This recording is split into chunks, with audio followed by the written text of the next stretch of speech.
Hey, how y'all doing out there? I got some old crazy news for y'all. It's been a whole lot of drug talk about Angie Stone and Whitney Houston. Now that they both gone, you would have thought people had them mistaken for Big Meech and Young Jeezy, the way they out here speaking on Angie and Whitney when it comes to drugs. They alleging Clive Davis was they pusher man, and he pimped them out the same way he did Ray Charles and Sly Stone back in the day. And can you believe the rumors that Sly Stone was Angie Stone's grandfather? But either way, people claiming that Clive Davis pimped them both out with drugs. Then Angie Stone tried to do the same thing with D'Angelo allegedly, but it backfired when she got pregnant with a baby. Now, I don't believe none of these rumors people out here saying about Angie, but her and Whitney sure had a lot in common.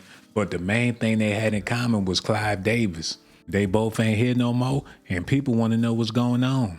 Something isn't adding up. Angie Stone's passing has left fans with more questions than answers, and the deeper you dig, the more unsettling the truth becomes. It turns out Whitney Houston once warned Angie about Clive Davis, told her to watch her back and get out while she still could. But did Angie listen? And more importantly, did she realize the danger she was in before it was too late? The devil was very particular in targeting me.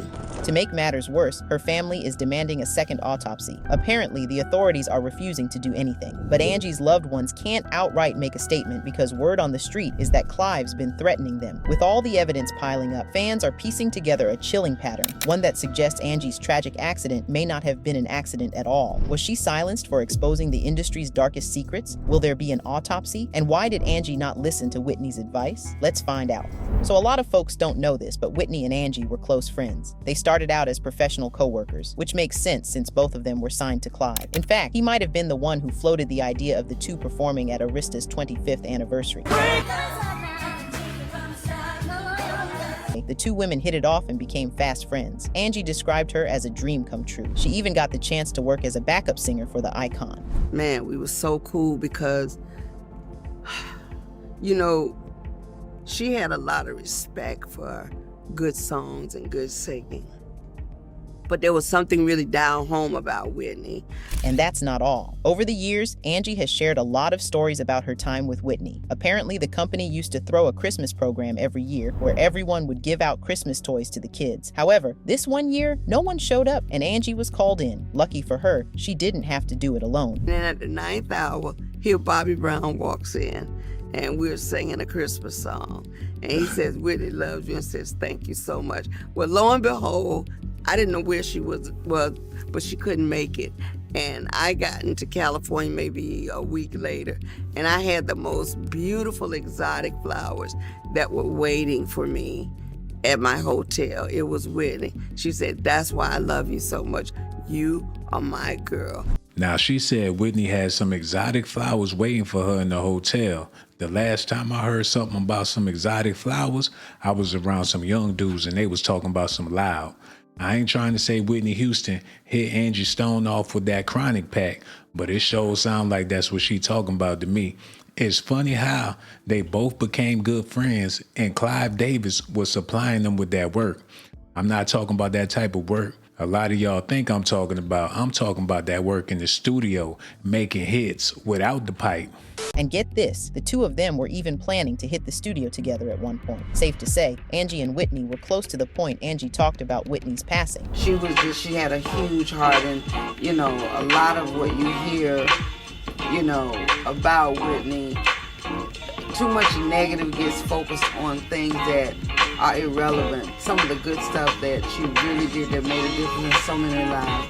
Yeah, apparently the late singer did not approve of the way the media was talking about Whitney following her passing. They painted her as an addict, and to Angie, there was simply so much more to Whitney than the skeletons in her closet. But if you dig a little deeper, there's a lot more to Angie's statement. Word on the street is that once Angie and Whitney got close, Whitney opened up to Angie about how Clive really operated behind the scenes. She asked her to stay careful of him and to get out if possible. Unfortunately, Angie realized the gravity of Whitney's words a little too late. In fact, most people believe that Angie brushed off Whitney's words, only to find out the truth right before her passing. Yeah, Angie had people talking when she made this cryptic post on her Instagram in December 2024. Hey, what's up, family? It's your girl Angie Stone. I did an impromptu this morning. Happy holidays. I'm just going to wait for some people to get in here. Some stuff I need to talk about. I didn't go about it this setup way, mainly because I've been dealing with a lot the last month, a whole lot. And I'm just here to let you know I am so outdone with things that have been going on in and around me. And because we're at the end of 2024, I kind of just want to shut it down. Looking forward to 2025. And check out the caption she wrote. I've just discovered something that's been hidden in the dark for too long. My publishing was stolen. And guess what? I know exactly who did it. But don't get it twisted. I'm coming for you. All the dogs who thought they could take what's mine. Trust, I'm ready. Just like Jamie Foxx said, what had happened was, well, now it's my turn to share my testimony. It's a new chapter, and you can bet the truth is coming to light. Angie sure stirred the pot with that one. Fans patiently waited for the day she went live so they could hear about what exactly Angie had unearthed. And guess what? Nothing could have prepared them for what Angie was about to drop. She exposed Clive Davis and UMG for stealing her coins. Yeah, while Angie was slaving away to put food on the table for her family, her company and Clive were dipping into her royalties and lining their own pockets. In fact, she was even performing the day before she passed away. Publishing, a lot of my royalties, my mechanicals, they have all pretty much been stolen. And before anyone says, well, that's what big companies do, well, no, it shouldn't have been the way, because with Clive stealing the money, Angie was forced to work in her 60s. Sure, Angie loved the stage, but putting on a performance at that age was not easy. I should have been able to retire 20 years ago with the money I've made, supposedly. But there are key people that have been driving the ships. And what they've been doing is improperly representing me, improperly stealing from me, taking things in their own hand, changing and switching lanes because they knew I didn't know that part. What a lot of people want to know is what had her mind occupied for 50 years to where she wasn't thinking about where her money was at. Before she passed, it was like she woke up out of a deep sleep and started asking questions she should have asked a long time ago. What was they pacifying her with? I know it couldn't have been some lip gloss they was providing her with to keep her quiet for all of these years. People connecting the dots between her and Whitney, but I really don't want to believe half of this stuff I'm hearing. So once Angie found out about the way Clive operated, she was ready to take legal action. According to her, she had her team file class action lawsuits against the music mogul to get her riches back. And it looks like that's when Clive hatched the plan to unalive her. There's a lot of controversy surrounding Angie's passing for fans to simply accept the loss and move on. There are questions about the man driving her vehicle. Fans found that a driver by the name of Lethal Carter had a concerningly long rap sheet. We're talking fraud, Coca-Cola possession charges, and reckless driving. His arrest record, as you can see, is a very vicious rap sheet. 85 and 75 speeding, parole violation 2002, forgery first degree felony 2001, sentence pled guilty, forgery first degree felony 2001. And that's got people asking questions like, who let this man behind the steering wheel? It almost seems like a deliberate decision to put Angie in harm's way. What's more, a witness who saw the entire thing go down stepped forward and revealed that Angie did not pass away in that car crash. In fact, she managed to help Angie out of the flipped car. But just as she was about to catch her breath, an 18-wheeler came in and knocked her out. It looked like everybody made it out alive. So against the theory, she did not die in the van. The van was not her cause of death.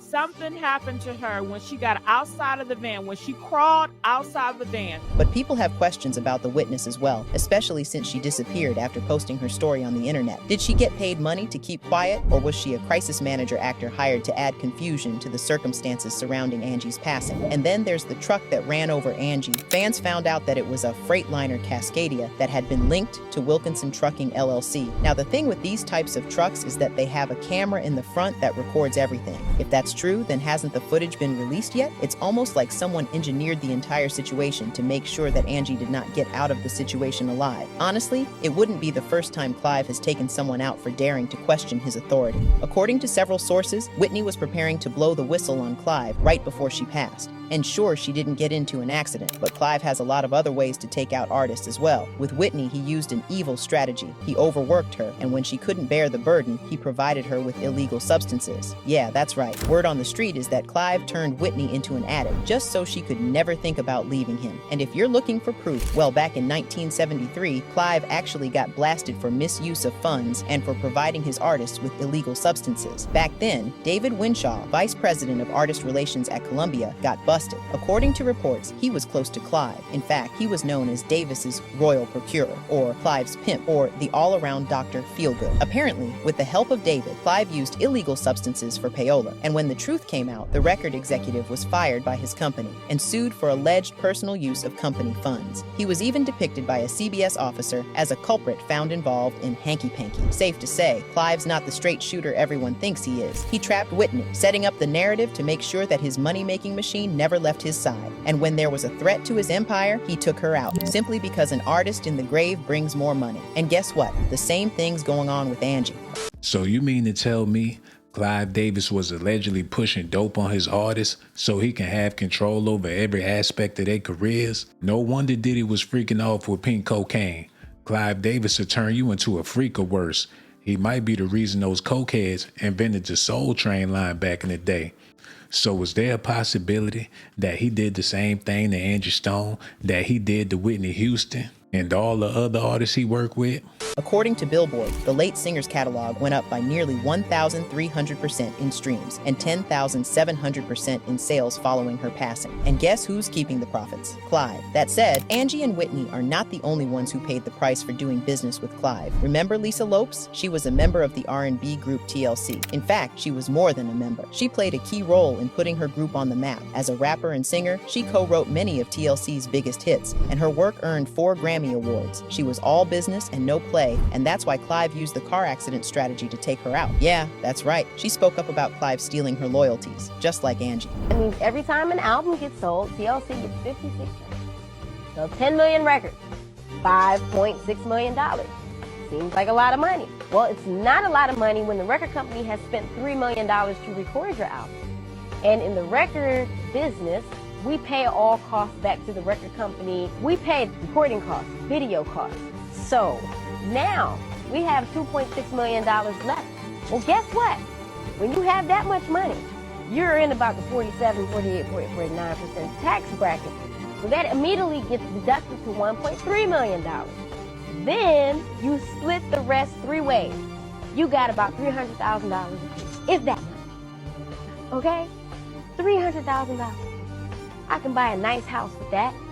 And what am I gonna pay my bills with? With Lisa becoming a threat, Clive started planning to take her out, and guess what? He succeeded. The singer passed away on April 25, 2002 in a car crash, just like Angie. The TLC member was driving a rented vehicle when she suddenly swerved to avoid an oncoming vehicle, causing the car to roll several times. Lopez and 7 other passengers flew out of the car, and like Angie, she was the only one who passed away out of all the passengers. Worst of all, Clive made sure no one ever looked into Lisa's passing by, tying up all the loose ends. And he's doing the same to Angie. In this situation, he's covering up the autopsy report. Yes, autopsy reports take time, but as far as fans know, the family didn't request one. Yeah, that's right. They released an official statement addressing Anagie's accident. Diamond Stone, Anagie's daughter, first shared the heartbreaking news online, writing, "My mommy is gone." She also released a statement along with her sister, Micah Hell Archer, through the SRG group saying, "Never in a million years did we ever expect to get this horrible news. We are still trying to process and are completely heartbroken. We are truly devastated by this unexpected and unfortunate tragedy, and there are simply no words to express how we feel." But apart from that statement and the funeral, it's been crickets. There's been no outrage, no calls for an investigation, nothing. Even the authorities haven't said anything. The Alabama Law Enforcement Agency is overseeing the case with Lieutenant Jeremy Burkett Marquette, Montgomery County Trooper Division, as the lead investigator. As of March 19, 2025, Alia lists the case as under investigation. But get this, there have been no updates since March 3rd. So does Clive have the authorities on his payroll as well? Well, you didn't hear it from here, but it sure looks like. Worst of all, Clive's taking extra measures. He had people keep Angie caskets closed on the first day of the funeral. Also, a lot of talk has been talked about the closed casket. You know, the first funeral, we didn't see her face. A lot of people were concerned. Did her face have bruises that could have helped fans piece together the mystery? Word on the street is that Angie's family members were threatened into silence, and that makes sense. They're kids who don't have a lot of industry connections. And on the other hand, you've got Clive, a record executive who spent years building his empire. And so, at this point, fans are praying that someone steps in and speaks up for Angie, because without an autopsy or an official investigation, this case will be brushed under the rug. But what do you think? Was Angie really targeted? And is that the real reason no one's pushing for the autopsy? Let us know what you think in the comment section below, and make sure to check out this next video. Rest in peace to Angie Stone. Rest in peace to Whitney Houston and all the other people out there that lost their life in the entertainment business. You figure they'll live happily ever after. They famous, supposed to have money. Let me say that again, supposed to have money. A lot of these celebrities y'all think is rich, y'all doing better than them and just don't know it. And it gotta hurt to hear your song on the radio, knowing that you ain't even getting paid. That's like you going to work and you ain't gonna get paid for the day. You got people watching your movies, people doing all this stuff in the name of you, and you ain't gonna get no money for it. It's so sad. And by the time they find out what's going on, that's when they get rid of people. It's like that at regular jobs too. People should have been getting a raise all them years, ain't never getting no raise, but they would have thought about that if they weren't going to the liquor store every time they got off work. When people sober up and start reading through them books and stuff, they be like, hey, wait a minute, what's going on? Where my money at? But they wouldn't think about that when they were smoking them cigarettes, smoking that weed, drinking that Hennessy. As long as they had enough money to get lit, they wasn't worried about nothing else, man. That's why they can get these young kids to work at certain places. And I ain't trying to say that's what happened with Angie Stone. I'm just giving y'all an example of how that goes sometimes. People don't wake up until it's too late, and then they be 50, 60, 70 years old expecting somebody to give them $50 million. Next thing you know, they got funeral services and stuff going on. Y'all need to let me know how y'all feel about this in the comment section, man. I don't mean no disrespect, but they trying to say Clive Davis did the same thing to Angie Stone that he did to Whitney Houston by supplying them with stuff other than money.